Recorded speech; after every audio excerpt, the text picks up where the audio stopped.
Hello दोस्तों, कैसे हो आप? आशा करते हैं आप सभी अच्छे होंगे। यानी वर्ग 2 का नोटिफिकेशन जारी हो चुका है और इसमें क्या बदलाव हुआ है तो दोस्तों देख सकते हो। मध्य प्रदेश शासन स्कूल शिक्षा विभाग के अंतर्गत माध्यमिक शिक्षक परीक्षा यानी कि जो आपका वर्ग 2 का नोटिफिकेशन बहुत पहले जारी हो चुका था, लेकिन अब ये नया नोटिफिकेशन आया है। इसमें ऑनलाइन फॉर्म भरने की तिथि यानी कि आपकी 28 जनवरी से स्टार्ट होने वाले हैं फॉर्म, और इसकी अंतिम तिथि 11 जनवरी रहने वाली है। और इसमें यदि आप संशोधन करना चाहते हो तो इसमें आप 16 फरवरी तक 16 यानी 11 फरवरी तक तो आपके एग्ज़ाम फॉर्म भराए जाएंगे। यदि आपने कुछ गलत भर दिया है फॉर्म में तो 16 फरवरी तक इसमें आप संशोधन कर सकते हो। और 28 जनवरी से आपके आवेदन फॉर्म भराने वाले हैं और इसकी परीक्षा दिनांक है यानी 20 तारीख से 20 मार्च से आपका एग्ज़ाम स्टार्ट होने वाला है। तो दोस्तों, और इसकी जो फ़ीस लगने वाली है पहले भी बता चुकी हूँ मैं, लेकिन मैं फिर से बता रही हूँ। जैसे कि अनारक्षित अभ्यर्थियों के लिए 500 रुपये प्रति प्रश्न है, और मध्य प्रदेश के मूल निवासी जाति, अनुसूचित जनजाति, अन्य पिछड़ा वर्ग, EWS दिव्यांगजनों के लिए 250 रुपये रहने वाली है। वैसी जैसे कि केवल सीधी भर्ती बैकलॉग पदों के लिए कोई फ़ीस नहीं रहने वाली है।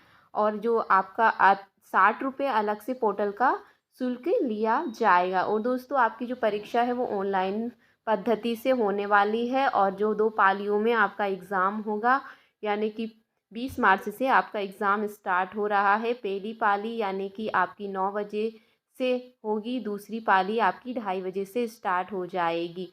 7 बजे आपका रिपोर्टिंग टाइम रहेगा पहली पाली का, दूसरी का टाइम का 1 बजे से आपका रिपोर्टिंग टाइम रहेगा। 9 बजे से एग्ज़ाम 11 बजे तक रहने वाला है, 3 बजे से 5 बजे तक दूसरी पाली का एग्ज़ाम रहने वाला है। आगे की जो कुछ आहर्ताएँ हैं, कुछ नोटिफिकेशन में दी गई है वो आप पढ़ सकते हो, क्योंकि मैं इतना सारा पढ़ूंगी तो वीडियो बहुत लंबा हो जाएगा। जिस तरह से अभ्यर्थियों का आधार कार्ड पंजीयन अनिवार्य है, UID, इस तरह का ये बहुत बड़ा नोटिफिकेशन है, लेकिन आप पूरा पढ़ के ही अपना यानी कि जो आवेदन फॉर्म है वो भरना, वरना आप ही को परेशानी होगी। तो इस तरह से ये भी नोटिफिकेशन बहुत बड़ा है। जैसे कि वही विद्यार्थी का आधार कार्ड पंजीयन, आगे भी बहुत बड़ा नोटिफिकेशन है। लगभग इसको पूरे पढ़ेंगे पूरा नोटिफिकेशन तो 1-1.5 घंटा लग जाएगा। इसलिए मैं कुछ खास खास जो पॉइंट है उन्हीं को आपको पढ़कर बताऊंगी। वैसे आप यहाँ से स्क्रीनशॉट ले लें या फिर डाउनलोड कर लें, फिर आप पूरा पढ़कर अच्छे से अपना फॉर्म डालना। तो दोस्तों, जैसे कि इसमें भी परीक्षा में प्रवेश के समय भी परीक्षा के दौरान वस्तुनिष्ठ यानी कि आपको शिक्षण चयन परीक्षा संबंधित विभागीय नियम पदवार आरक्षण तालिका दी गई है। और जो 4 तालिकाएं हैं और जो आपका फर्स्ट अध्याय है शिक्षण चयन परीक्षा विभागीय नियम पदवार आरक्षण तालिकाएं हैं। जैसे कि जो ये निर्देश उक्त समस्त आवेदकों को लागू होंगे। मध्य प्रदेश शासन स्कूल शिक्षा विभाग व मध्य प्रदेश शासन जनजाति कार्य विभाग के अंतर्गत शिक्षकों की सीधी भर्ती हेतु चयन परीक्षा 2024 के लिए आवेदन कर रहे हैं। मध्य प्रदेश राज्य मूल स्कूल शिक्षा विभाग शैक्षणिक संवर्ग सेवक भर्ती नियम 2018 और जो 2023 जिन्होंने पात्रता परीक्षा पास की वो ही इस एग्ज़ाम फॉर्म को भर सकते हैं, अन्य अभ्यर्थी इस फॉर्म को नहीं भर सकते हैं। 8 के उपनियम 5 के अनुसार चयन परीक्षा निम्न शर्तों के अधीन होने वाली है। माध्यमिक शिक्षक विषय यानी कि पद विवरण मध्य प्रदेश शासन स्कूल शिक्षा विभाग मध्य प्रदेश शासन जनजाति कार्य विभाग के अंतर्गत माध्यमिक शिक्षक के जो वेतनमान होने वाला है अच्छा खासा है, यानी कि 32,800 से स्टार्ट होने वाला प्लस महंगाई भत्ता रहने वाला है माध्यमिक शिक्षक की।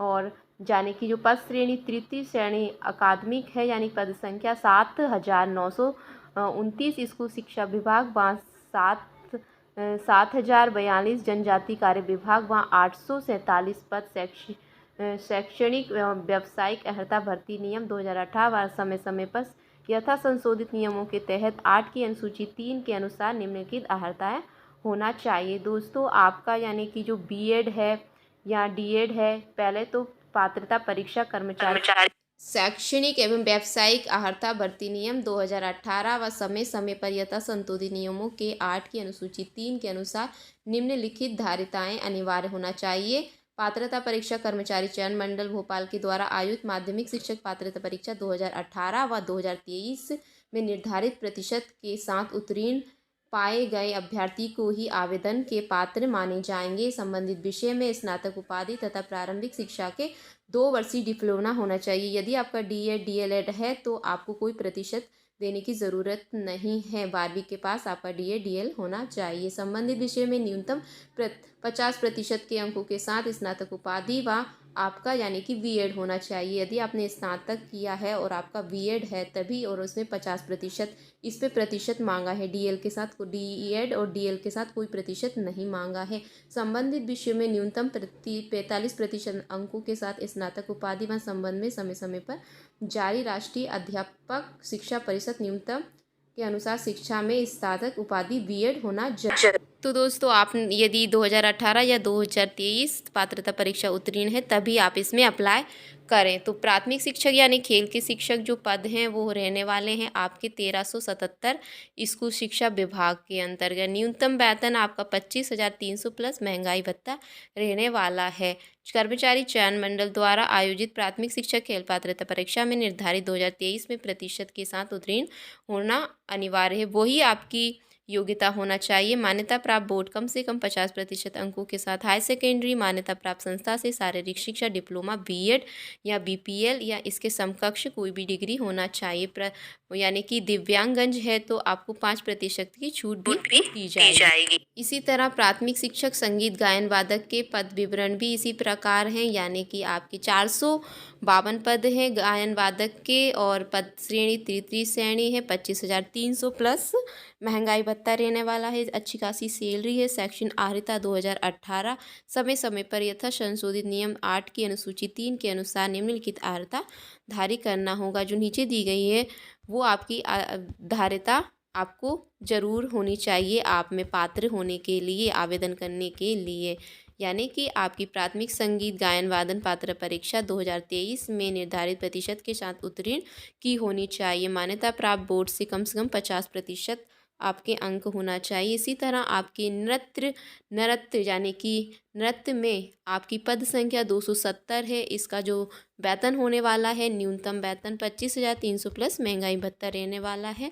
और नीचे वही आहिता है जो आपने 2023 में पात्रता परीक्षा उत्तीर्ण की है, और इसमें यानी कि दिव्यांगजन है तो आपको पिछड़ा वर्ग जनजाति कार्य विभाग के अंतर्गत 5% की छूट दी जाएगी। और 50% के साथ आपको मान्यता प्राप्त संस्थान से नृत्य डिप्लोमा, मान्यता प्राप्त विद्यालय से नृत्य, म्यूजिक नृत्य, विंद कोविंद नृत्य पदोन्नति, B.Ed या नृत्य समकक्ष इस तरह की आपकी स्नातक उपाधि होना चाहिए तभी अप्लाई। दिव्यांगज अभ्यर्थियों को शैक्षणिक योग्यता में 5% की छूट दी जाएगी। अनुसूचित यानी कि अनुसूची उपाधि शैक्षणिक व्यावसायिक मान्यता प्राप्त होंगे। इसके अतिरिक्त समस्त राज्य शासन द्वारा विभिन्न समक्ष प्राधिकारी द्वारा जारी किए प्रमाण पत्र ही स्वीकार किए जाएंगे। यानी कि आपके अधिकारी द्वारा ही आप दिव्यांग है उसके प्रमाण पत्र जारी किए जाएंगे। आयु सीमा न्यूनतम आपकी 21 वर्ष होना चाहिए। यानी कि 1 जनवरी 2025 तक आपकी आयु सीमा कितनी होनी चाहिए? 21 वर्ष होना चाहिए। आवेदक यानी पुरुष आवेदक अनारक्षित वर्ग के लिए आप 40 वर्ष के हैं तो भी फॉर्म डाल सकते हैं। लेकिन जो अतिथि शिक्षक हैं जिन्होंने 2 दिवस 3 शर्त में पूरा काम किया है वो 9 वर्ष अधिक होने पर भी 49 वर्ष तक आप फॉर्म डाल सकते हैं। मध्य प्रदेश मूल निवासी महिला आवेदक अनारक्षित वर्ग यानी 45 वर्ष तक डाल सकती हैं। और जो अतिथि शिक्षक हैं वो उसे भी उन्हें 10 वर्ष की छूट दी जाएगी यानी कि 54 वर्ष तक।